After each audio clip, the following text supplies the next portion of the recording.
Good morning বন্ধুরা। তো হচ্ছে কি আজকে সকাল সকাল আমি উঠে পড়েছি অনেক তাড়াতাড়ি। এদিকে আমি না একাই না, আমার ছেলেও উঠে পড়েছে, তাকে তো মায়ের কাছে দিয়েছি। আমি ছাদে এসেছি ব্রাশ করতে, আর এদিকে ওয়েদারটা দেখো কতটাই না সুন্দর। আর এদিকে মুখ টুক ধোয়া হয়ে গেছে আমার অলরেডি, আর আমি যাবো হচ্ছে আজকে হসপিটালে, আমার একটা চেক আপ রয়েছে তাই। আর এদিকে কোন ড্রেসটা পরবো আমি বুঝতে পারছি না, তবুও চলো রেডি হয়ে নেওয়া যাক। আর এদিকে আমি রেডি হয়ে গেছি, আর একা তো রেডি হলে হবে না, আমার ছেলেটাও রয়েছে, তাকেও রেডি করতে হবে। তো চলো ওকেও রেডি করে নিই, তারপর হচ্ছে কি আমরা বার হব। তো এইদিকে আমার ছেলেকেও আমার রেডি করা হয়ে গেছে, এই দেখো কেমন লাগছে আমার ছেলেকে জানিও। তারপর কি, ও তো বলেছি আমি আগেও যে ও রাস্তায় বেরোলে ওর ঘুম পায় গাড়িতে উঠলেই। আর এদিকে ভাইও আমার সাথে যাচ্ছিল, তাই ভাই আমি আর আমার ছেলেকে সঙ্গে নিয়ে নিয়েছিলাম। সে তো আর আমাকে ছাড়া থাকবে না, আর কতক্ষণ লাগবে না লাগবে সেটাও আমরা জানি না তাই।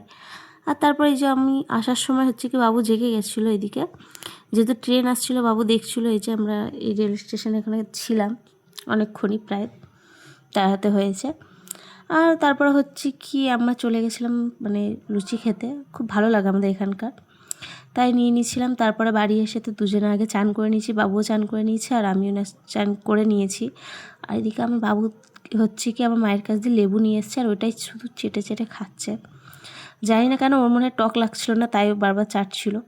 আমি তো একটু সময় চেটেছি, আমার এত টক লেগেছে, আমি ওর হাত দিয়ে নিয়ে নিয়েছিলাম, দিচ্ছিল না। তারপর সন্ধ্যাবেলা আমার বাবুকে দেখো, ওকে রাস্তায় ছেড়ে দিতে পারলে হয়।